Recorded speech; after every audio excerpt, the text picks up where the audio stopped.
Mom बहुत सी dates पर भेजा करती थी, मगर वो सभी ओहंग को उसकी मॉम की याद दिलाया करते थे, जिस वजह से ओहंग एक कमजोर कुत्ता बन जाता था। ओहंग मना नहीं कर सकता था क्योंकि वो अपनी मॉम से बहुत डरता। एक दिन जेमी बम्हो के किचन में काम कर रही होती है और वो डिश में आर्टिफिशियल कलर डाल रही थी। बम्हो जेमी को बाहर करवा देती है। ओहंग ये सब देख रहा था। कुछ देर बाद ओहंग की मुलाकात जेमी से होती है। उसे पीछे से लगता है जेमी रो रही है। वो अपना हैंकरचीफ देने जाता है, मगर देखता है कि जेमी गेम खेल रही थी। एक दिन जेमी बहुत रो रही थी तो ओहंग उसे चॉकलेट्स देता है। चॉकलेट की साइज देखकर जेमी हंसने लगती। ऐसे ही वो दोनों डेट्स पर जाने लगे। जेमी के साथ रहने के बाद ओहंग बहुत बहादुर महसूस करने लगा। वो एक शेर की तरह ताकतवर बन जाता है। ओहंग ने जेमी को जल्द ही रिंग पहनाकर एंगेजमेंट कर ली। ये सब ओहंग जॉन को बताते हुए मुस्कुरा रहा था। प्रेजेंट में ओहंग दूर खड़ा जेमी और हेजो को किस करता देखता है। उसकी आंखों में आंसू आ जाते। वो कहता, मगर जेमी जी ने तो कहा था वो मेरा इंतजार करेंगी। ओहंग जाकर हेजो को मुक्का मारता है और जेमी को गले लगाते हुए कहता, शुक्र है तुम मुझे मिल गई। मुझे बहुत फिक्र हो रही थी तुम्हारी। जेमी जोर जोर से रोते हुए कहती है, मैंने फोन पर कहा था ना, मेरे पीछे मत आना, मेरी कोई पहचान नहीं है। ओहंग कहता है, तुम मेरी ले लो। ये सुनकर जेमी मुस्कुरा देती है। ओहंग उसे फिर गले लगाते हुए कहता है, पक्का सब ठीक है। ओहंग कहता है, जो हुआ सो हुआ, अब घर चलिए। तभी है जो भागते हुए आता है और चिल्लाते हुए कहता, भागो जल्दी। वहीं चिलसोंग और उसके गुंडे आ चुके थे। हेजो, जेमी और ओहंग तीनों बोट की तरफ भागते हैं। हेजो और जेमी बोट में चढ़ जाते हैं। ओहंग रस्सी खोल रहा था। चिलसोंग ओहंग को छुरी फेंक कर मारता है, पर जॉन वो पकड़ लेता है। जॉन चिलसोंग के गुंडों को मार गिरा देता। यहाँ ओहंग रस्सी काट देता है। चिलसोंग जॉन के पेट में छुरी घोंप देता है। यहाँ जेमी ओहंग को बोट में चढ़ने कहती है, मगर हेजो ओहंग को वहीं छोड़कर बोट लेकर निकल जाता है। बोट पर चढ़ने के लिए ओहंग छलांग मारता है और पानी में गिर जाता। वो डूबने वाला था, तभी उसे एहसास होता है जेमी पानी में है। वो उसे बचाने आ गई है। जेमी उसे किस कर रही है। अब कुछ देर बाद ओहंग को होश आ जाता है तो वो देखता कि जेमी उसके सामने लेटी है और वो हेजो के पैरों को जेमी समझकर किस कर रहा है। ओहंग को उल्टी आ जाती। जेमी उसके पीछे जाती है। ओहंग कहता, चलो दूसरी तरफ क्या है देखते हैं। वो उसे अपने साथ ले जाता। कुछ देर बाद हेजो को होश आ जाता है तो वो देखता कि जेमी वहाँ नहीं है। हेजो उसे ढूंढने जा रहा था, मगर उसे चक्कर आ जाते हैं और वो जमीन पर गिर जाता। यहाँ ओहंग जेमी को अपने साथ किसी रिसोर्ट पर चलने कहता, मगर जेमी मना करते हुए कहती कि मैं नहीं चल सकती। वो कुछ कहना चाहती थी, मगर ओहंग को वो बातें नहीं सुननी थी। वो जेमी का ध्यान भटकाकर वहाँ से भाग जाता है। कुछ देर बाद जेमी ओहंग के पास जाती है। ओहंग देखता कि जेमी के एक पैर में जूता नहीं है। वो जेमी का दूसरा जूता निकाल कर फेंक देता है और अपना जूता जेमी को पहनाता। जेमी ओहंग से कहती है, शुक्रिया, तुमने अपना वादा पूरा किया। मेरे भागने के बाद भी तुमने मुझे ढूंढ लिया, मगर मैं अपना वादा पूरा नहीं कर पाऊंगी। जेमी कहती है, तुम्हें सच सुनना होगा। ओहंग कहता है कि मैं नहीं सुनूंगा। वो अपने कान बंद करके चिल्लाने लगता है। जेमी उसका हाथ हटाते हुए कहती है, मैं माँ नहीं बन सकती, मुझे मेनोपॉज हो चुका है। सच जानते हुए भी मैं तुमसे शादी कर रही थी। ओहंग कहता है, मतलब आपके भागने की वजह वो हेजो नहीं है, मेनोपॉज था। सिर्फ मेनोपॉज की वजह से आप मेरे पास नहीं आना चाहती थी? मुझे तो लगा कोई और वजह होगी। ओहंग हंसता है। जेमी कहती, मगर तुम्हारे परिवार का क्या? ओहंग कहता कि कोई बात नहीं, उनसे कह देंगे बच्चा ना होने की वजह मैं हूँ, आप क्यों फिक्र कर रही है? ओहंग उसे गले लगाते हुए कहता, मुझे इस वक्त किसी की परवाह नहीं, बस हम दोनों खुश रहना चाहिए। हम दोनों एक दूसरे के लिए काफी हैं। तभी है जो पीछे से कहता है, फिलहाल तो यहाँ हम 2 नहीं 3 हैं। यहाँ तुम दोनों को कुछ नहीं मिलेगा। हम एक आइलैंड पर फंसे हैं और जब तक कोई मदद नहीं आएगी हमें यहीं रहना होगा। ये सुनकर ओहंग बहुत परेशान हो जाता है। वही बम्हो ओहंग को कॉल लगाती है, मगर उसका फोन बंद था। वो जॉन को कॉल करती तो वो भी कॉल नहीं उठाता। तभी सेकंड मॉम बम्हो से कहती है, आप शायद समझ नहीं पा रही, मगर मैं सब समझ चुकी हूँ। बम्हो पुश्तैनी किताब निकाल कर चेक करती है और जोर से चिल्लाती कि नहीं, हमारा वंश खत्म नहीं हो सकता। वहीं है जो जेमी से कहता है, वो तो मेनोपॉज पर भी तुम्हें अपनाने रेडी है, मतलब अब तुम लौट जाओगी। जेमी कहती है लौटने की कोई वजह नहीं है। वो उसके पास जाकर बैठ जाती है और कहती कि वो गुंडे आखिर तुम्हारे पीछे पड़े क्यों है। हेजो कहता है वो गुंडे की होने वाली बीवी को मैंने शादी से भगाया था और वो लड़की ने उस गुंडे की तिजोरी खाली की और फरार हो गई। ये बात मुझे भी नहीं पता थी। जेमी हेजो को मारते हुए कहती, क्यों तुम्हें किडनैपिंग करने का शौक चढ़ा है? अब क्यों करते हो तुम ऐसे? तभी ओहंग भागकर आ जाता है। वो इन दोनों को ऐसे देखकर उदास हो जाता। वहीं जॉन एक होटल रूम में था। वो अपने जख्मों पर दवाई लगाकर उन्हें सिल रहा था। न्यूज से पता चलता है चिलसोंग के आदमी पकड़े गए और चिलसोंग फरार है। यहाँ चिलसोंग ने कारी को बंदी बना रखा था। वहीं आइलैंड पर हेजो और ओहंग मछलियाँ पकड़ रहे थे ताकि वो कुछ खा सके। बातों बातों में ओहंग को पता चल जाता है हेजो जेमी का एक्स बॉयफ्रेंड है, मगर ओहंग कहता है मुझे इससे फर्क नहीं पड़ता। यहाँ जेमी पहाड़ के अंदर से पीने लायक पानी जमा कर रही थी। वहीं मछली पकड़ते वक्त ओहंग और हेजो की लड़ाई हो जाती है। दोनों एक दूसरे को मार रहे थे। तभी जेमी जोर से चिल्लाते हुए कहती कि बेवकूफो ये क्या कर रहे हो। अब तीनों आग लगाकर बैठते हैं और एक ऑक्टोपस और कुछ सेल्स खाते हैं। वहाँ ओहंग जेमी के हाथ से खाता है। जेमी और हेजो बातें करते हुए हंसने लगते। ओहंग उन दोनों को देखकर अनकंफर्टेबल हो रहा था। वो दोनों उसे साथ में बहुत खुश नजर आ रहे थे। तभी ओहंग हेजो से कहता है मेरे साथ चलो। वो उसे पहाड़ के ऊपर ले जाता और पेट खाली करने लगता। हेजो कहता है जब नहीं जमता है तो क्यों खा रही थी। ओहंग कहता है जेमी जी मुझे अपने हाथों से खिला रही थी इसलिए। ये सुनकर हेजो ओहंग को देखकर कुछ सोचने लगता है। वो सोचता है ओहंग सच में जेमी से बहुत प्यार करता है। अचानक हेजो को चक्कर आ जाते और वो जमीन पर गिर जाता है। उसकी नाक से खून निकलने लगा था। ओहंग उसे देखकर कहता कि सुनियो कि तुम्हें क्या हो गया। वो अपना कपड़ा निकालकर हेजो के सर के नीचे रख देता है। फिर वो सुई से उसके शरीर के कुछ हिस्सों में खून निकालता है। कुछ देर बाद ओहंग सुई निकाल देता और हेजो के पैर दबाने लगता है। वो उसका खून साफ करता। ऐसे ही कुछ देर करने पर हेजो को होश आ जाता है। हेजो मुस्कुराते हुए कहता है डॉक्टर कितने साल जी सकता हूँ मैं। ओहंग कहता है मैंने जितनी गालियाँ दी है तुम्हें तो 50 साल से ज्यादा ही जियोगे। हेजो कहता है मगर दूसरे डॉक्टर ने तो कहा था 3 महीने बचे हैं। ओहंग हेजो का गला पकड़ते हुए कहता है ऐसी हालत में भी तुम जेमी जी को अपने साथ ले आए। अगर कुछ हो जाता तो। ओहंग वहाँ से निकल जाता है। कुछ दूर जाने के बाद ओहंग के फोन में नेटवर्क आ जाता है, मगर हेजो उसका फोन छीनकर जेमी के पास भाग आता। वो कहता है कि चलो यहाँ से चलते हैं। जेमी कहती है तुम्हारे पास कोई प्लान नहीं है, मैं नहीं आऊंगी। ओहंग के बिना तो कहीं नहीं। हेजो कहता है दोबारा नहीं पूछूंगा। उसकी आंखों में आंसू आ जाते हैं और हेजो वहाँ से जाने लगता है। जेमी उसे जाता देखती है। उसे उनके पुराने दिन याद आ जाते हैं जब वो साथ थे। जेमी हेजो की तरफ जाने लगती है। तभी ओहंग उसे रोकता है। वही हेजो जा रहा था। तभी चिलसोंग उसे पीछे से पकड़ लेता है। वो उसे चाकू से मारने जाता, मगर हेजो उसे पलटकर वार करता है और चाकू गिरा देता है। अचानक चिलसोंग हेजो को लेकर पत्थरों के नीचे गिर जाता। हेजो भागने लगता है मगर फिर से उसे चक्कर आ जाते और वो वहीं गिर जाता है। चिलसोंग हेजो का कॉलर पकड़कर उसे बहुत मारता है। वो उसे चाकू से मारने ही वाला था।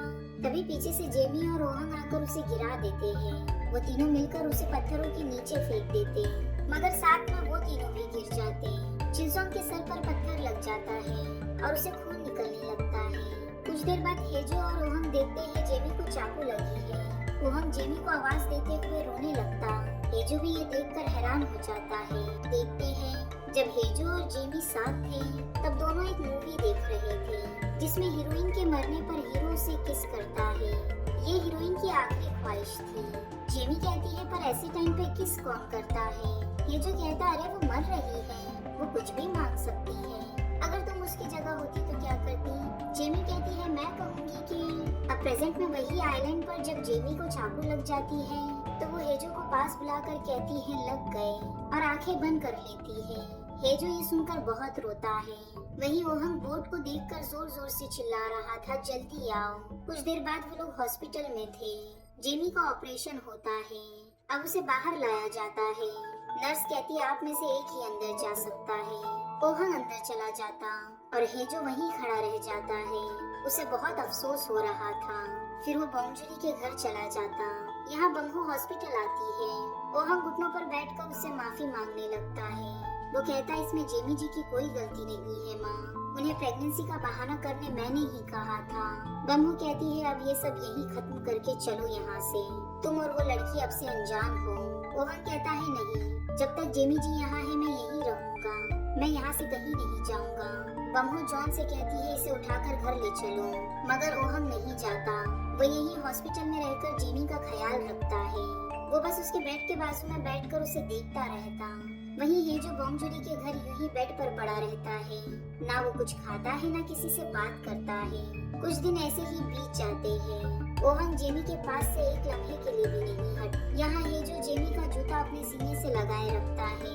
उसे याद आता है जब आइलैंड पर उसे जेमी का एक जूता मिला था, तो वो सोचता है इसके पैर तो कितने छोटे हैं। वो जूता लेकर जेमी के पास जाता है, मगर देखता कि जेमी ने तो ओहंग के जूते पहने हैं। अब अगली सुबह बोंगजुरी हेजो के हाथ से वो जूता छीन रही थी, मगर हेजो जूता नहीं छोड़ता। बोंगजुरी कहती तुम्हें जूतों में रहने का नया शौक चढ़ा है क्या? अब रुको।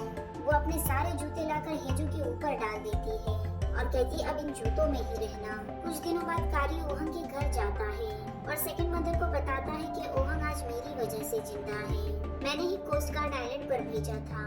मेरे और ओहंग के बीच डील हुई थी। उसने कहा था अगर मैंने उसकी मदद की तो वो मुझे बहुत सारे पैसे देगा।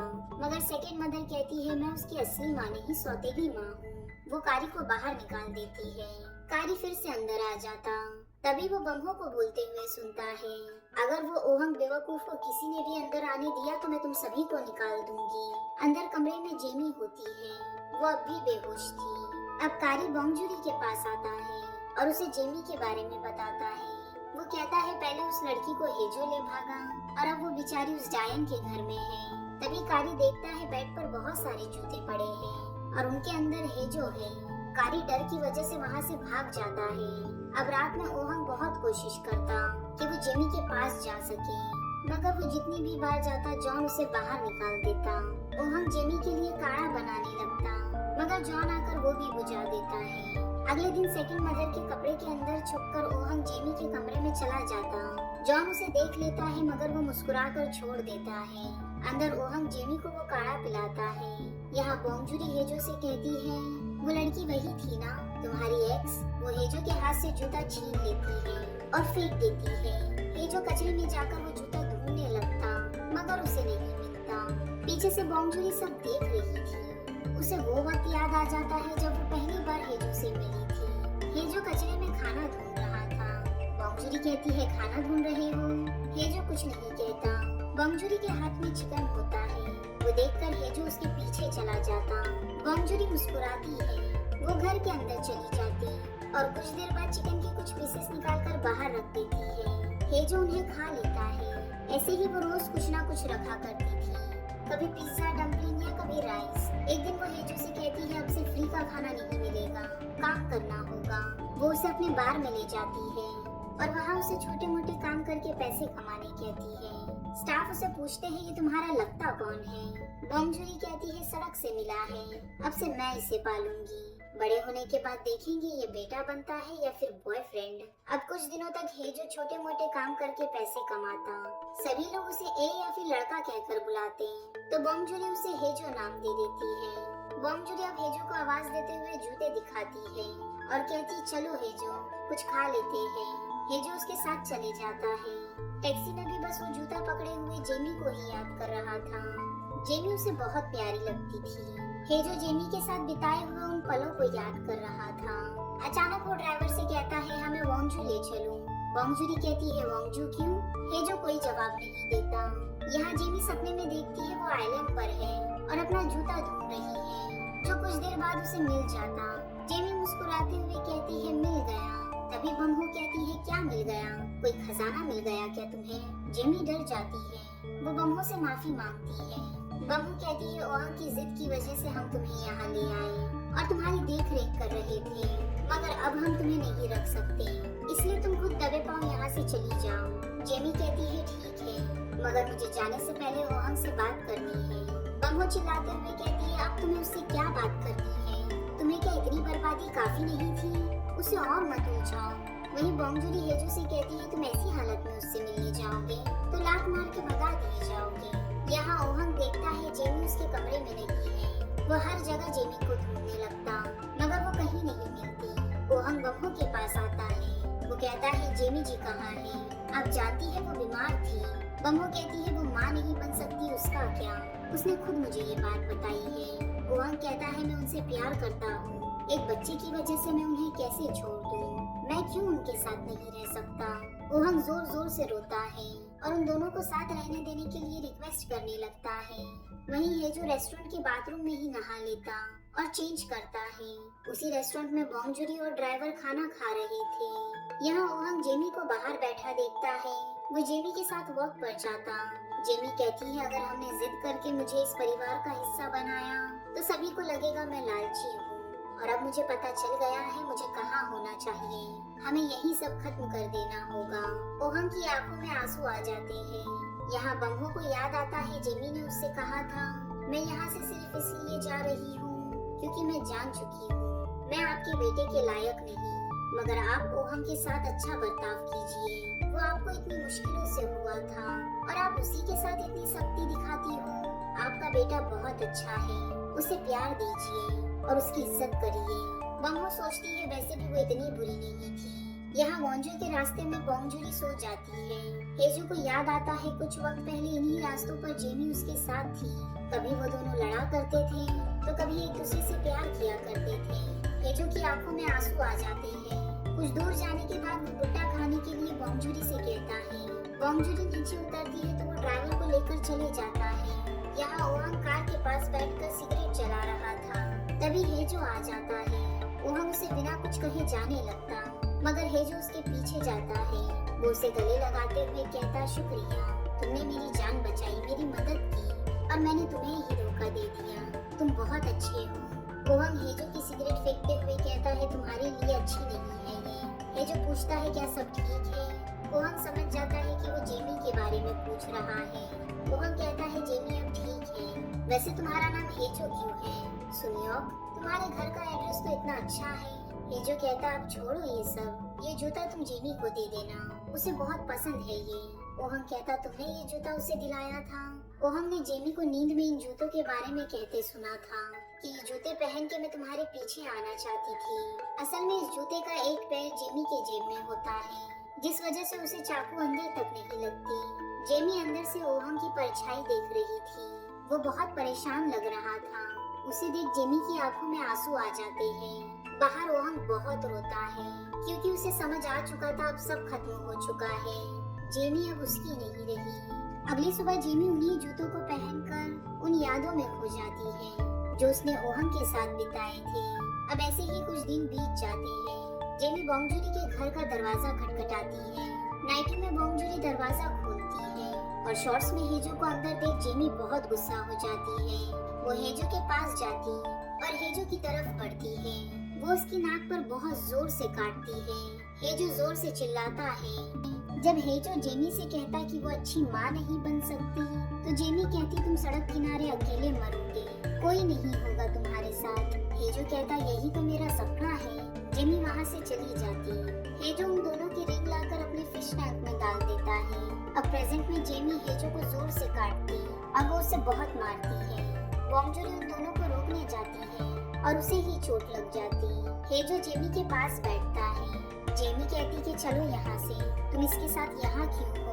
हेजो कहता कि तुम जैसे सोच रही हो वैसा कुछ नहीं है, ये 40 साल की बोंगजुरी है। हेजो जेमी को अपने साथ बाहर ले जाता है और उसे गाड़ी में बैठा देता। हेजो वहाँ से जाने लगता, मगर जेमी वापस उसके पास आती है। वो कहती, जब यही करना था तो जूता देने वापस क्यों आए? हेजो कहता कि तुम्हें इस जूते का ख्याल रखना था ना, बस इसीलिए तुम मेरी इंसानियत को प्यार समझ बैठी। जेमी कहती, हाँ सही कहा, इसलिए तुम्हारे प्यार के झांसे में आकर तुम्हारे पीछे भाग आई। मैं आज भी तुम्हें चाहती हूँ, ये भी तुम्हें समझ नहीं आता? हेजो कहता, बोरिंग है, मेरे साथ रहकर तुम्हारे साथ वो हादसा हुआ, क्योंकि जब तुम जैसी बदनसीब लड़की और मेरे जैसा बदकिस्मत लड़का एक साथ रहते हैं तो ऐसे ही लाइफ बिगड़ जाती है। हेजो जेमी को जूता पहनाते हुए कहता, इसलिए एक दूसरे को बर्बाद करना बंद करते हैं और सुकून से रहते हैं। हेजो वहाँ से चला जाता है और जेमी वहीं खड़े बहुत रोती है। हेजो घर जाके बोंगजुरी को गले लगाने कहता। वो कहता, मैं गलत था, मैं जेमी से बहुत प्यार करता हूँ, इसलिए मुझे उसे छोड़ना पड़ा, जैसे ओहंग को जेमी को छोड़ना पड़ा था। जेमी अब भी वहीं खड़ी होती है जहाँ वो उसे छोड़ आया था। बारिश और बिजली की आवाज सुनकर हेजो छाता लिए वापस बाहर आता है। वो जेमी को कॉल लगाता है और उसे हर जगह ढूंढता, मगर जेमी उसे कहीं नहीं मिलती। हेजो को उसे ऐसे छोड़कर आने का बहुत अफसोस होता है। दुख में वो अपने पुराने घर जाता है और देखता कि जेमी वहाँ सोफे पर बैठी है। जेमी पलटकर हेजो को देखती है। हेजो कहता कि यहाँ क्या कर रही हो? जेमी कहती मैं वहाँ काफी देर तक खड़ी रही, तुम नहीं आए तो मुझे लगा तुम ढूंढते हुए यहाँ आओगे। हेजो जेमी के पास जाकर बैठ जाता है। जेमी उसे छूते हुए कहती देखा मैं सही थी ना। दोनों एक दूसरे को देख रोने लगते हैं। हेजो जेमी को किस करता है, वो दोनों मुस्कुराने लगते हैं। अब कुछ देर बाद जेमी हेजो से कहती यहाँ आने के बाद मुझे वो चीज मिली जो तुमने मुझे दिया था। हेजो को याद आता है एक दिन जेमी सूप बना रही थी। वो कहती है आज मेरा बर्थडे है ना, इसलिए। हेजो हैरान होते हुए कैलेंडर देखता है और कहता आज तुम्हारा इस मंथ का बर्थडे है। असल में जेमी को अपना असली बर्थडे मालूम ही नहीं था। हेजो उसके लिए खाना बनाता है और कहता कि मैं तुम्हारा असली बर्थडे पता लगा कर रहूंगा। उसी राइस में हेजो जेमी को एक रिंग छुपा कर देता है जो खाते समय जेमी के मुंह में आ जाती है। हेजो कहता ये मैंने खुद बनाई है। वो देखता रिंग की वजह से जेमी का थोड़ा सा दांत टूट गया है। ब्रेकअप के वक्त जेमी रिंग वहीं फेंक देती है। हेजो रिंग फिश टैंक में डाल देता और एक बार फिश टैंक के टूटने पर रिंग एक कोने में जा गिरती है जो जेमी को आज मिल जाती है।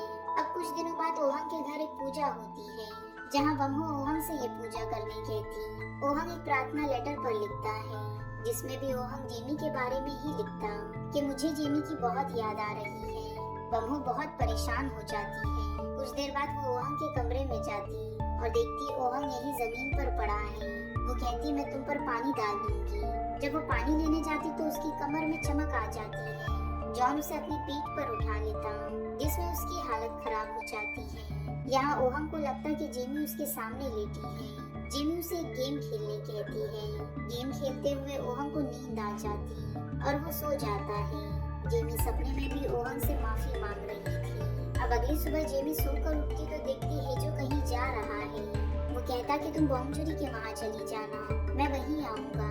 हेजो जेमी से बाय कहकर चले जाता है। अब हेजो कारी से बात कर रहा था। कारी कहता तुम्हें वो बच्ची याद है ना जो अपने भाई को ढूंढने के लिए मैसेज कर रही थी, उसी से मिलने जा रहे हो तुम। हेजो कहता है बस उसे समझाना है ना कि उसका भाई नहीं मिल सकता। हेजो उस बच्ची से मिलता है। वो बच्ची कहती आप मेरे भाई को ढूंढने वाले हो ना, उसका नाम सुनियोक है। हेजो समझ जाता कि ये कौन है। ये लड़की और कोई नहीं हेजो की सौतेली बहन है। वो बहुत हैरान हो जाता है। वो उससे बात करता है। वो बच्ची बताती है कि मॉम पिछले साल पढ़ाई के लिए लंदन चली गई और पापा तो मुझ पर ध्यान ही नहीं देते। हेजो कहता तुम उस भाई को क्यों ढूंढ रही हो जो तुम्हारे पैदा होने से पहले ही चला गया। वो कहती कि मॉम डैड को डिवोर्स देने वाली है और मुझे अपने साथ ले जा रही है। मैं नहीं चाहती पापा अकेले पड़ जाएं, इसलिए मैं अपने भाई को ढूंढ रही हूँ। हेजो कहता है तुम्हारे पापा ने ये हाल अपना खुद ही किया है, इसलिए ज्यादा मत सोचो और यहाँ से चली जाओ। हेजो उसके हाथ से कार्ड छीनकर फाड़ देता है। वो जोर जोर से रोने लगती। हेजो उसे बाहर चलने कहता है मगर वो नहीं जाती है। यहाँ बॉन्जुरी घर पर होती है। जेमी बॉन्जुरी से कहती मैं आपके लिए कुछ करना चाहती हूँ। बॉन्जुरी कहती ठीक है, चलो हमें किसी से पैसे वसूलने हैं। वो दोनों बैड गर्ल्स की तरह तैयार होकर पैसे लेने जाते हैं। यहाँ हेजो अपनी बहन के साथ बस स्टॉप पर होता है। वो कहता ओए कंटेनर नंबर 139 तुम्हें पापा इतने पसंद क्यों है? वो कहती क्योंकि वो मुझे इस दुनिया में लाए हैं। तभी बस आ जाती है। वो उस बस में बैठकर निकल जाती है। हेजो अपने पापा के बारे में सोचने लगता। तभी वो कारी को वहाँ देखता है और उसे कहता चलो ड्रिंक करते हैं। अब दोनों रेस्टोरेंट में बैठे होते हैं। हेजो कारी को बताता है वो उस लड़की से इतना प्यार भी नहीं करते, फिर भी वो उनके लिए इतना सब कुछ कर रही है। यहाँ बॉन्जुरी और जेमी मिलकर उस लड़की से पैसे लेते हैं। अब कारी हेजो को बताता है तुम अपने पापा को ढूंढ रहे थे ना, तो जो कैंडिडेट नंबर 3 है वो फार्मा कंपनी के ओनर है। तभी हेजो के हाथ से बोतल गिर जाती है। वो एक ग्लास पकड़ने की कोशिश करता है मगर पकड़ नहीं पाता। हेजो से चला भी नहीं जाता। कारी उसे घर ले जाने लगता है मगर हेजो उसे टैक्सी के बाहर निकाल देता और अकेले घर जाने निकल जाता है। हेजो को सब धुंधला दिखाई दे रहा था। वो ड्राइवर से फुल वॉल्यूम में कोई गाना लगाने कहता। हेजो की हालत खराब हो रही थी, उसे रोना आ रहा था, मगर वो अपने इमोशंस कंट्रोल कर लेता है। घर आने पर हेजो से दरवाजा भी नहीं खोला जा रहा था। वो खोलने की बहुत कोशिश करता है, फिर वहीं बैठकर रोने लग जाता। कुछ देर बाद बोंगजूरी और जेमी आते हैं। हेजो जेमी को ऐसे कपड़े पहने देख गुस्सा हो जाता है। वो बोंगजूरी को जोर से चिल्लाकर कहता, तुम इसे उस गटर में ले गई।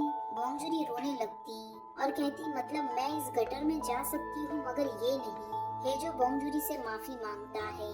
वो दोनों उसे अंदर ले जाते हैं। बोंगजूरी कहती, उसी गटर में काम करके मैंने तुम्हें पाला है, अब निकल जाओ यहाँ से। हेजो बोंगजूरी को डांस करके दिखाता है ताकि वो मान जाए। इससे जेमी और बोंगजूरी बहुत हंसते हैं। यहाँ ओहंग के घर सभी प्रार्थना कर रहे थे, मगर ओहंग का बिल्कुल ध्यान नहीं होता। वो अब भी जेमी की यादों में खोया था। उसे हर जगह जेमी ही नजर आ रही थी। अब घर पर ये तीनों साथ बैठकर ड्रिंक कर रहे थे। हेजो जेमी से कहता है, हो सकता है मैं एक बिलियनर का बेटा हूँ। पापा नंबर 3 फार्मा कंपनी के ओनर हैं। ये सुनकर तीनों बहुत खुश हो जाते और अमीर होने के बाद वो लोग क्या करेंगे ये सोचने लगते। यहाँ प्रार्थना के वक्त ओहन सोचता है, माँ तुम उन पूर्वजों की प्रार्थना कर सकती हो जिनसे तुम कभी मिली भी नहीं हो, मगर तुम अपने बेटे का गम नहीं देख पा रही। पेपर जलाते समय ओहन की टोपी में आग लग जाती है। जॉन पानी डालकर उसे बुझा देता है। अब ओहन अपनी माँ को एक चिट्ठी लिखता है कि मैं हमेशा के लिए अपनी जिम्मेदारियों से मुंह मोड़कर यहाँ से जा रहा हूँ। यहाँ कारी हेजो को बताता फार्मा कंपनी का ओनर शिन बहुत अमीर है। अब उनकी एक पार्टी में हेजो और जेमी भी आ जाते हैं। हेजो जेमी से कहता, अब देखो मैं क्या करता हूँ, मगर फटाकों की वजह से हेजो के सर में फिर से दर्द देने लगता है। उसे सब धुंधला दिख रहा था। हेजो जेमी को अपने साथ चलने कहता, मगर जेमी कहती रुको। वो जाकर शिन के बाल तोड़ती है, मगर शिन की पूरी विग ही उसके हाथ में आ जाती। जेमी बहुत डर जाती है। वो भागकर हेजो के पास जाने लगती और देखती हेजो जमीन पर गिरा है। जेमी को समझ नहीं आ रहा था वो क्या करे। वो भागते हुए उसके पास आती है। जेमी एक औरत के साथ एक कैफे में बैठी थी। वो औरत कहती है, मैं तुम्हारी माँ की बहन हूँ। वो कहती, तुम्हारी माँ मरते दम तक तुमसे मिलना चाहती थी मगर नहीं मिल सकी। जेमी इमोशनल होकर उसे लोन लेकर कुछ पैसे दे देती है। हेजो ये सब देख रहा था। वो जाके उस औरत के पार्टनर को बहुत मारता है। हेजो वो औरत से जेमी के दिए हुए सारे पैसे ले लेता और कुछ एक्स्ट्रा भी ले आता है। जेमी को सब बताने के बाद जेमी बहुत रोती है। हेजो कहता कि मेरे बिना तुम्हारा क्या होगा। जेमी कहती, तुम हो ना मेरे पास तो टेंशन किस बात की। अब प्रेजेंट में जेमी और बोंगजूरी हॉस्पिटल में होते हैं। डॉक्टर उन दोनों को बताता है हेजो को एक रेयर बीमारी है, उसके पास बहुत कम समय है। बोंगजूरी कहती, डॉक्टर मेरे पास बहुत पैसे हैं, जितने लगाना है लगाइए, बस हेजो को ठीक कर दीजिए। जेमी को तो कुछ समझ ही नहीं आ रहा था कि वो क्या करे। उसे सारी चीजें याद आती है कि हेजो उसके सामने ही था जब वो बीमार था, मगर जेमी को ये नजर नहीं आया। उसने तो हेजो से मर जाने के लिए प्रॉमिस भी लिया था। जेमी ये सारी बात बोंगजूरी को बताती है और उसे चाटा मारने कहती। बोंगजूरी मार देती है और जेमी का गाल लाल हो जाता। कुछ देर बाद वो कारी से पूछती, क्या शिन से मिलने का कोई और तरीका है। जेमी उसके घर के बाहर चली जाती है। वो सोचती कि हेजो ने कहा था उसे अपने पापा को ढूंढना है, अब वो काम मैं करूंगी। हेजो जब बेहोश होता है हॉस्पिटल में तो उसे सपने में अपनी छोटी बहन आती है जिससे वो बहुत बातें करता। हेजो उसे कहता, मरने के बाद मैं प्लैंकटन बन के वापस आऊंगा, पर तुम्हें एक लंबी जिंदगी जीनी होगी।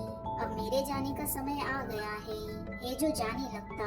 हॉस्पिटल में बोंगजूरी देखती है हेजो की सांसें रुक चुकी है। वो भागते हुए नर्स के पास जाती और डॉक्टर को बुलाती है। यहाँ जेमी शिन की कार के सामने आ जाती है। वो उसकी कार में चली जाती है और उससे बस अपना कुछ बाल देने कहती है। बाल नहीं मिलता तो वो शिन से कहती, आप मेरे ऊपर थूक दीजिए। हॉस्पिटल में कारी जेमी को बहुत कॉल लगाता मगर वो कॉल नहीं उठाती। जब वो हॉस्पिटल आती है तो उसे पता चलता हेजो वीआईपी वार्ड में है। जेमी बहुत डर चुकी थी। उसे राहत की सांस मिलती है। जेमी बोंगजूरी से कहती, मैं शिन का डीएनए सैंपल अभी लैब में देकर आई हूँ, अगर मैच हो गया तो शिन हेजो को बचा लेगा। बोंगजूरी हंसती है और कहती ये टाइम ऐसी चीजें करने का नहीं है। अगर उसकी जान नहीं बचा सकती तो ये सब भी मत करो। जेमी कहती इतने दिनों से वो अपने पापा को ही ढूंढ रहा था, आपको तो ये भी नहीं पता। बोंगजूरी कहती जब वो मरने वाला था तब तुम कहाँ थी? मुझे बस इस वक्त उसके साथ रहना है, इसके अलावा मैं कुछ नहीं जानती। जेमी हेजो से मिलने जाने लगती है मगर बोंगजूरी उसे अंदर आने नहीं देती। जेमी बहुत परेशान हो जाती है। यहाँ ओहंग सड़क पर अकेले घूम रहा था। उसे घर से बहुत कॉल आते मगर वो किसी का कॉल नहीं उठाता। कुछ देर बाद जॉन देखता कि बम्हो उसके कमरे में नहीं है। वो उसे हर जगह ढूंढता। बम्हो यहाँ अकेले बैठकर कोरियन सिगरेट पी रही थी। जॉन उसके पास जाता है। बम्हो जॉन को अपने दिल की सारी बात बताती है और ओहंग की वजह से जोर जोर से रोने लगती। वो कहती ओहंग ने पूरी जिंदगी मुझसे कुछ नहीं मांगा, बस एक बार उसने कहा मुझे जेमी से प्यार है, हमें साथ रहने की इजाजत दे दीजिए, मगर मैंने उसे मना कर दिया। अब मुझे उसी की सजा मिल रही है कि मेरा बेटा मुझसे ही दूर चला गया। जॉन बम्हो को अपना चश्मा पहना देता ताकि जब वो रोए तो किसी को पता न चले। अब रात में कारी जेमी को पास देते हुए कहता बोंगजूरी घर गई है और मैं भी कैफे जा रहा हूँ। जेमी भागते हुए हेजो के पास जाती है और उसे लिपट कर लेट जाती है। जेमी हेजो को सब बताती कि आज क्या हुआ। तभी हेजो जाग जाता है। वो जेमी को गले लगा लेता और कहता अब सब ठीक है, बस ये हॉस्पिटल की छत अच्छी नहीं लग रही। तुम्हें मेरा सपना याद है ना? मुझे सड़क किनारे नीले आसमान को देखते हुए इस दुनिया से जाना है। मगर जेमी ये सब सपना देख रही थी। तभी उसे मालूम पड़ता है हेजो शिन का बेटा नहीं है। जेमी की आंखों में आंसू आ जाते हैं। वो हेजो की तरफ देखती और कुछ सोचने लगती है। वो हेजो को ऑक्सीजन मास्क हटाती है और चुपके से उसे हॉस्पिटल के बाहर ले जाने लगती। हेजो बहुत भारी था। जेमी उसे लेकर गिर जाती है। फिर वो उसे एक डस्टबिन बैग में डालकर बाहर ले आती। वो हेजो को कपड़ों के बीच छुपा देती। हॉस्पिटल से निकलने के बाद जेमी बस स्टॉप पर बैठी होती है। हेजो पीछे था। तभी वो गिर जाता है। कोई टैक्सी ड्राइवर जेमी को साथ नहीं ले जा रहा था। उन्हें लगता है हेजो एक लाश है। हेजो के सर से खून निकल रहा था। जेमी बहुत परेशान हो जाती है। तभी उसे मैसेज आता। बोंगजूरी उसे कहती है वापस आ जाओ, मैं कुछ नहीं कहूँगी, बस हेजो के मरने से पहले यहाँ वापस आ जाओ। जेमी रोने लगती और हेजो के पास बैठकर कहती है लगता है हमें वापस हॉस्पिटल जाना होगा। तभी जेमी को ओहंग का कॉल आता है। वो और रोने लगती। जेमी का फोन बंद हो जाता है। ओहंग जेमी को बहुत याद कर रहा था। यहाँ जेमी हेजो से कहती तुम्हारे बिना मैं कैसे जीऊंगी, प्लीज मुझे छोड़कर मत जाओ, क्या करूंगी मैं। तभी हेजो की आंखें खुल जाती है। वो कहता सच में तुम मेरे बिना कैसे रहोगी। जेमी कहती कहीं मैं वापस सपना तो नहीं देख रही। मगर इस बार हेजो सच में जाग चुका था। जेमी हेजो को बहुत सारी किसेस लेती है। अब दोनों वॉक करते हैं। हेजो पूछता टेस्ट का क्या हुआ। जेमी कहती नहीं मैच हुआ। हेजो कहता हैरान हो गई थी ना तुम जब तुम्हें पता चला। जेमी कहती है हाँ। वो पूछती अब हम कहाँ जाएंगे। हेजो कहता कैंडिडेट नंबर 4 के पास, मेरी कार से। हेजो कारी के पास आता है और कार की चाबी मांगता है। कारी उसे देखकर हैरान हो जाता। हेजो खाने लगता है तो कारी को विश्वास होता है कि वो सच में यहाँ है। वो उसे गले लगा लेता। हेजो उसे जल्दी कुछ कपड़े और जूते लाने कहता है। कारी ले आता। हेजो जाने लगता तो कारी उसे गले लगाते हुए कहता पक्का वापस आओगे ना। हेजो की आंखों में भी आंसू आ जाते हैं। वो कहता ठीक है। हेजो वहाँ से जाने लगता। वो कारी से कहता है बोंगजूरी से कहना आई लव यू। कारी भी उसे आई लव यू कहता है मगर हेजो कोई जवाब नहीं देता। अब हेजो और जेमी निकल जाते हैं। वो दोनों पूरे रास्ते गाने गाते और डांस करते जाते हैं। जेमी उसे खाना भी खिलाती। दोनों काफी मस्ती करते हैं। वही ओहंग मोबाइल गैलरी में जाता है और जेमी की सारी फोटोज अपने फोन से डिलीट कर देने कहता है। वो कहता मेरे दिमाग से भी निकाल दो। वो लेडी फोन से सारी फोटोज डिलीट कर देती है। यहाँ जेमी कार चला रही थी। वो बहुत तेज कार चलाती है तो हेजो उसे डांट देता है। जेमी गुस्सा होकर बाहर निकल जाती है। हेजो कहता सॉरी। जेमी कहती अब बस सॉरी कह रहे हो। हेजो कहता ठीक है चलो शॉपिंग पर चलते हैं। वो जेमी को मॉल में ले आता है और वो दोनों महंगे कपड़े लेते हैं। हेजो सूट पहनता है और जेमी एक सुंदर सी ड्रेस पहनती है। दोनों बहुत अच्छे लग रहे थे। बाहर हेजो जेमी की बहुत सारी फोटोज लेता है। जेमी को इतना खुश देख हेजो की आंखें भर आती है। उसे अब जेमी के साथ जिंदगी जीना था। वो इतना जल्दी जाना नहीं चाहता था। दोनों साथ में भी फोटोज लेते हैं। दोनों साथ में बहुत खुश थे। अब रात में दोनों टनल के नीचे बैठकर तारों से भरे आसमान को देख रहे थे। वो दोनों बहुत बातें करते हैं। हेजो जेमी से किस मांगता है। वो दोनों किस करते। यहाँ ओहंग एक बार में होता है। उसकी किसी से लड़ाई हो जाती, तभी बम्हो कॉल करती है और गलती से वो कॉल उठ जाता है। बम्हो सब कुछ सुन लेती है। वो बहुत डर जाती और तुरंत जॉन को लेकर वहाँ से निकल जाती है। यहाँ जेमी और हेजो को जाते हुए सुबह हो जाती है। जेमी हेजो के पापा से मिलने के लिए बहुत एक्साइटेड थी। वो मेकअप लगाती है। हेजो जेमी की तारीफ करता है। अचानक वो कहता, तुम अब भी माँ बनना चाहती हो। जेमी उससे बात नहीं करती और विंडो के बाहर देखने लगती। हेजो जब जेमी का मुंह अपनी तरफ करता है तो देखता है जेमी रो रही थी। जेमी का पूरा मेकअप फैल चुका था। वो कहती, तुम्हें इसी वक्त ये बात करना जरूरी था। मुझे अब फिर से मेकअप करना होगा। हेजो हंसने लगता। अब जेमी और हेजो एक घर के पास पहुंचते हैं। हेजो कहता, तुम जाओ मेरे लिए बात करके आओ। हेजो वहीं खड़ा रहता है। जेमी बेल रिंग करती है। एक लेडी दरवाजा खोलती। उसे देखकर जेमी हैरान हो जाती है। असल में हेजो जेमी को अपनी मॉम से मिलवाने लाया था। जेमी हैरान हो जाती है। तभी वो देखती हेजो वहाँ से जा रहा है। जेमी उसका पीछा करती है और उसे आवाज देती, मगर हेजो नहीं रुकता। जेमी बहुत रोती है। कुछ दूर आने के बाद हेजो भी बहुत रो रहा था।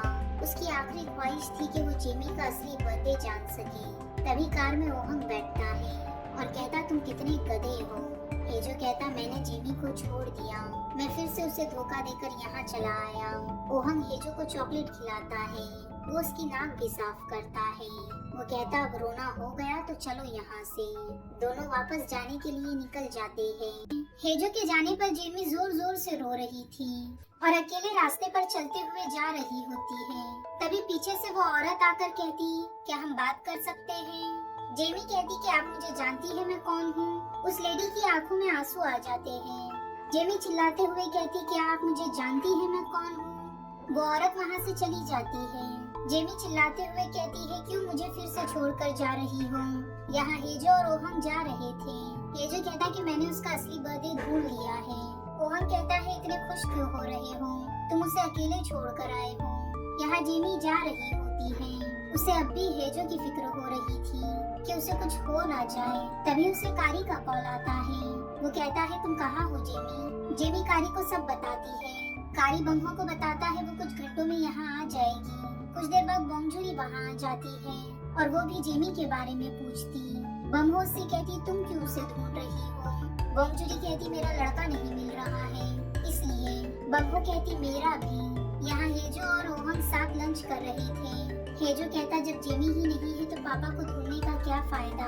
ओहंग कहता, कुछ खा लो, तुम्हारी दवाई बहुत स्ट्रॉन्ग है। हेजो मना करता तो ओहंग उसे अपने हाथों से खिलाता, मगर हेजो फिर भी नहीं खाता। हेजो को याद आता है बचपन में वो अपनी मॉम से कहता, मुझे एक बहन ला दो ना, पापा के साथ खेलते हुए मैं बोर हो चुका हूँ।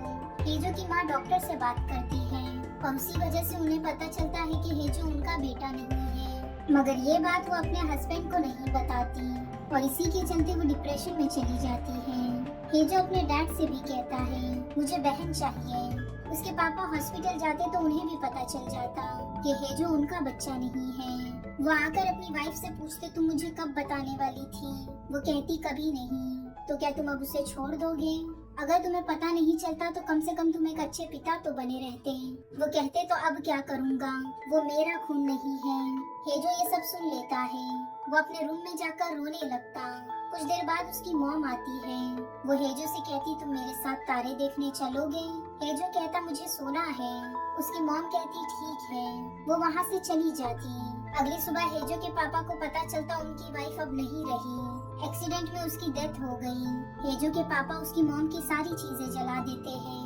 हेजो कहता, मुझे कोई बहन नहीं चाहिए, मुझे बस आपके साथ रहना है। उसके पापा हाथ छुड़ा के वहाँ से चले जाते। वो हेजो से बात भी नहीं करते। कुछ साल ऐसे ही गुजर जाते।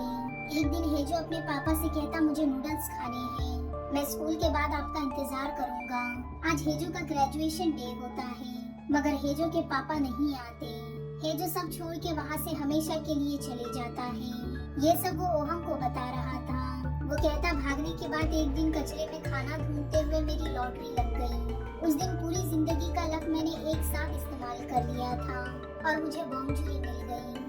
वो ओहंग से कहता चलो मेरी लॉटरी के पास चलते हैं। यहाँ जेमी जैसे ही कैफे आती वो देखती बॉन्जुरी और बंगो दोनों एक साथ हैं। बंगो उसे अपने साथ ले जाती और कहती ओहंग को मैसेज करो और उसे मिलने बुलाओ। जेमी पूछती कुछ हुआ है क्या ओहंग घर से भाग गया? जेमी मुस्कुराते हुए कहती उसने जो कहा था कर दिखाया। यहाँ ओहंग हेजो को बताता मैं घर से भाग आया हूँ, मैंने अपनी मर्जी से घर छोड़ा है क्योंकि मैं अपने तरीके से जीना चाहता था। कुछ दिन यहाँ वहाँ भटकने के बाद मुझे तुम्हारा कॉल आया और तुमने बताया तुम जेमी को छोड़ रहे हो। अब ऐसे ही दोनों हंसते मजाक करते एक दूसरे से बातें करते हुए वापस आने लगते। ओहंग पूरा रास्ता हेजो का बहुत ख्याल रखता। यहाँ जेमी बम्हो से कहती कि आप रौब जमाती हो लेकिन दिल की बहुत अच्छी हो। बम्हो कहती काश तुम्हारी जैसी मेरी एक बेटी भी होती। तभी बॉन्जुरी आती है। वो कहती तुम और हेजो होंगचोन क्यों गए थे? जेमी कहती मैं कभी जिस माँ से नहीं मिली, हेजो मुझे उनसे मिलवाने ले गया था और वो मुझे वहाँ छोड़ आया। वो चाहता था मुझे मेरा असली बर्थडे मालूम पड़े। बॉन्जुरी कहती तो कब है तुम्हारा बर्थडे? जेमी कहती कि आज ही है। बम्हो, बॉन्जुरी और कारी सभी जेमी से उसकी माँ का एड्रेस मांगते ताकि वो उसे सबक सिखा सके। ये देखकर जेमी की आंखों में आंसू आ जाते। ये सब उसकी कितनी फिक्र कर रहे हैं। जेमी कहती आज मेरी तरफ से सबको पार्टी मिलेगी। तो बम्हो जेमी को अपना कार्ड देते हुए कहती ये यूज कर लो। तभी हेजो और ओहंग वहाँ चिकन और ड्रिंक्स लेकर आते हैं। वो वहाँ जेमी, बम्हो, बॉन्जुरी सबको देखकर भागने लगते। वो सभी उन्हें बहुत मारते हैं। कुछ देर बाद बॉन्जुरी हेजो को चाटा मारती और कहती कम से कम कॉल करके बता तो देते, तुम्हें डर लग रहा है ना, तुम्हें कुछ नहीं होगा तो मत डरो। हेजो कहता बॉन्जुरी मैं सो नहीं पा रहा, मेरे दिमाग में कुछ नहीं चल रहा और मैं चीजें भी भूल रहा हूँ। अगर मैं सच में अकेले मर गया तो मैंने ऐसे क्या किया था जो ये सब मेरे साथ हो रहा है? मैं गलती से पैदा हो गया और अब मरने भी वाला हूँ। बॉन्जुरी उसे गले लगाकर बहुत रोती है। हेजो कहता मैं ही क्यों? बाहर जेमी भी सब सुन रही थी, वो भी बहुत रोती है। यहाँ बम्हो ओहंग के साथ कार में होती है। वो उसका फोन लेती और ऑन करती। उसमें बहुत सारे मैसेजेस और कॉल आते हैं, सब बम्हो के ही थे। वो ओहंग को उसका फोन देती और उसे वहीं छोड़कर जॉन के साथ निकल जाती है। वो कॉल लगाकर ओहंग से कहती जहाँ जाना है चले जाओ, जितना घूमना है घूमो, जब मेरी याद आ जाए तो घर वापस आ जाना और मेरा कॉल उठा लेना। ओहंग की आंखों में आंसू आ जाते हैं। वो अपनी मॉम से पूछता अब ठीक तो है ना? बम्हो कहती हाँ मैं ठीक हूँ, अब जाओ। बम्हो कॉल रख देती। वो जॉन से कहती तुम भी तो मेरे बेटे ही हो, यहीं रुक जाओ। जॉन कहता है हाँ मैं रुकूंगा मॉम। बम्हो खुश हो जाती। ओहंग वापस आता है तो वो जेमी को देखता है। जेमी का मुंह गीला होता है तो ओहंग उसे अपना हैंकरचीफ देता। वो कहता शुक्रिया, आपके वजह से मुझे हिम्मत मिली और मैं समझ पाया मैं एक शेर हूँ। तभी हेजो वहाँ आता है। जेमी उसे लेकर बाहर जाती है। हेजो कहता तुम्हें भी मुझे मारना है क्या? लो मार लो। मगर जेमी उसे गले लगा लेती। वो कहती थैंक यू मेरा असली बर्थडे पता लगाने के लिए और ठीक ठाक लौटने के लिए। हेजो उसे किस करने वाला था, तभी जेमी उसे मारते हुए कहती मगर तुम वहाँ मुझे अकेले छोड़ कैसे आ गए? हेजो कहता जब चिलसोंग ने तुम्हें मारा था तो तुम लग गए क्यों बोल रही थी? जेमी हंसते हुए कहती मैंने वो नहीं कहा था, मैं कह रही थी मेरे जूते कहाँ हैं? मैं वो पहनकर तुम्हारे पास आना चाहती थी। मैं तुम्हें बताना चाहती थी कि मैं तुमसे कितना प्यार करती हूँ। हेजो जेमी को गोद में उठा लेता और वो लोग वापस बाहर आते। वहाँ सब साथ मजे करते, ड्रिंक करते। हेजो दूर से उन सभी को देखता और बहुत खुश होता है। वो कहता सभी यहाँ मेरे पास है। मगर हेजो को अभी अपने पापा की याद आ रही थी। रात में जब सभी सो जाते हैं तो हेजो के सर में दर्द देने लगता है। वो बाहर निकल जाता। तभी जेमी उसे देखती। हेजो को कुछ दिखाई नहीं दे रहा था। वो रोड के बीच आ जाता है। तभी जेमी आती। वो उसे साइड में लेकर आ जाती है। जेमी कहती कहाँ जा रहे हो तुम? हेजो कहता मुझे अपने पापा के पास जाना है। जेमी कहती ठीक है मैं चाबी लेकर आती हूँ, तुम यही रहना। जेमी चाबी ढूंढने लगती तभी सब जाग जाते हैं। जेमी कहती है हेजो को अपने पापा से मिलना है, वो ठीक नहीं है। जेमी चाबी लेकर बाहर आती मगर हेजो निकल जाता है। जेमी बहुत घबरा जाती है। यहाँ हेजो अपने वही पापा के पास आ जाता है जिनके पास वो बचपन में रहा करता था। वो उन्हें गले लगा लेता और रोने लगता है। उसके पापा भी उसे गले लगाते और कहते सुनियोक। उसके पापा को लगता है उनका वो छोटा सा बेटा उनके पास वापस आ चुका है जो उन्हें छोड़कर चला गया था। कुछ देर बाद वो लोग घर के अंदर जाते हैं।